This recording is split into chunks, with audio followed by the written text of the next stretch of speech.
Assalamualaikum warahmatullahi wabarakatuh. Salam sejahtera untuk kita semua. Bagi yang menonton video ini dimanapun berada, mungkin pernah mendengar atau tahu dengan yang namanya primbon atau larau.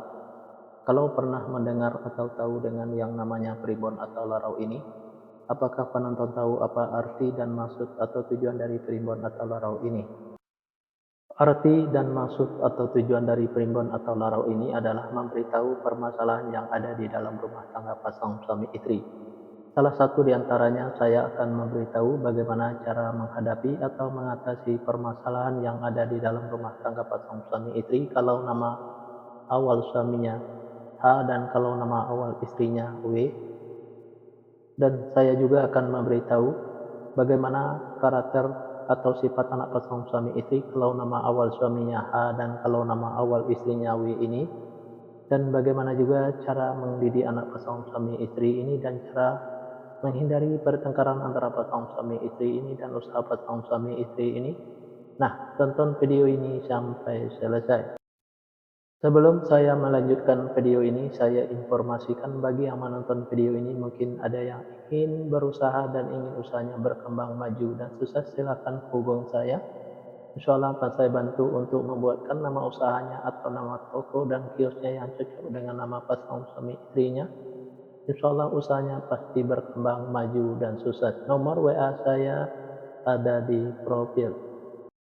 Baik, saya lanjutkan memberitahu karakter atau sifat anak pasangan suami istri ini dan cara mendidik anak pasangan suami istri ini dan cara menghindari pertengkaran antara pasangan suami istri ini dan usaha pasangan suami istri ini di fase yang kelima. Di fase yang kelima ini pasangan suami istri ini kalau punya anak-anak pasangan suami istri ini anaknya laki-laki, kalau seandainya anaknya perempuan, anaknya pemberani, pintar, dan cerdas. Karakter atau sifat anak pasangan suami istri ini seperti pemimpin, baik anaknya perempuan atau laki-laki. Mendidik anak pasangan suami istri ini tak perlu marah-marah, apalagi sampai naik darah. Cukup dengan logika dan masuk akal saja. Insya Allah apa yang disampaikan anaknya akan menerima, baik anaknya perempuan atau laki-laki. Pasangan suami istri ini gampang tersinggung baik suaminya maupun istrinya. Untuk menghindari pertengkaran antara pasangan suami istri ini, kalau suaminya lagi marah-marah jangan diladenin, dan kalau lagi emosi jangan ikutin emosinya. Dan kalau istrinya juga lagi marah-marah jangan diladenin, dan kalau lagi emosi jangan ikutin emosinya. Pasangan suami istri ini banyak godanya di luar, salah satu di antaranya kalau suaminya itu perempuan, kalau istrinya itu laki-laki. Biar suaminya tidak tergoda di luar, servislah suaminya dengan semaksimal mungkin dari A sampai Z. Kalau ada goda di luar, jangan sampai tergoda, karena yang di luar itu belum tentu sebaik suaminya yang sudah ada. Dan biarnya juga tidak tergoda di luar, sayangilah istrinya dengan semaksimal mungkin dari A sampai Z. Kalau ada godaan di luar, jangan sampai tergoda, karena yang di luar itu belum tentu sebaik istrinya yang sudah ada. Pasangan suami istri ini, apa yang diusahakan selalu berkembang maju dan sukses, dan apa yang direncanakan selalu terlaksana, dan apa yang dicita-citakan selalu tercapai. Fase yang keenam pasangan suami istri ini kalau punya anak-anak pasangan suami istri ini anaknya laki-laki. Kalau seandainya anaknya perempuan, anaknya pemberani, pintar, dan cerdas. Karakter atau sifat anak pasangan suami istri ini seperti pemimpin, baik anaknya perempuan atau laki-laki. Mendidik anak pasangan suami istri ini tak perlu marah-marah, apalagi sampai naik darah. Cukup dengan logika dan masuk akal saja. Insya Allah apa yang disampaikan anaknya akan menerima, baik anaknya perempuan atau laki-laki.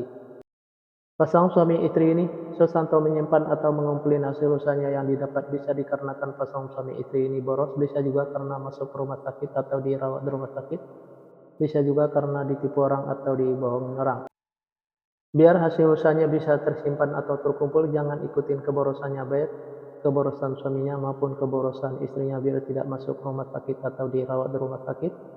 Jaga kebersihannya dan jaga makanannya, biar tidak ditipu orang atau dibohongin orang. Tingkatkan kehati-hatiannya, usaha pasangan suami istri ini selalu berhasil. Fase yang ketujuh pasangan suami istri ini kalau punya anak-anak pasangan suami istri ini anaknya perempuan. Kalau seandainya anaknya laki-laki, anaknya gampang tersinggung, sensitif, dan manja. Karakter atau sifat anak pasangan suami istri ini penyantun dan penyayang, baik anaknya laki-laki atau perempuan. Mendidik anak pasangan suami istri ini tak perlu marah-marah, apalagi sampai naik darah. Cukup dengan dimanjakan saja tapi jangan terlalu dimanjakan. Insya Allah apa yang disampaikan anaknya akan menerima, baik anaknya laki-laki atau perempuan. Pasangan suami istri ini saya kata saling menuruti, saling ikuti, saling setia, saling percaya. Usaha pasangan suami istri ini biasa-biasa saja, tidak ada kelonjakan. Di episode yang kedua ini atau episode yang terakhir ini, yang menonton video ini mungkin ada yang ingin tahu karakter atau sifat anak pasangan suami istri dan cara mendidik anak pasangan suami istri dan cara menghindari pertengkaran antara pasangan suami istri dan usaha pasangan suami istri kalau nama awal suaminya W dan kalau nama awal istrinya J. Nah, silahkan tonton video selanjutnya. Yang menonton video ini juga mungkin ada yang ingin tahu karakter atau sifat anak pasangan suami istrinya dan cara mendidik anak pasangan suami istrinya dan cara menghindari pertengkaran antara pasangan suami istrinya dan usaha pasangan suami istrinya.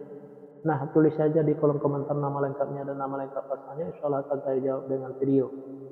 Nah, hanya itu yang bisa saya sampaikan. Mohon maaf kalau ada kata-kata yang salah. Yang salah itu pasti dari saya, yang benar dari Allah. Pertama, saya mulai dengan Assalamualaikum.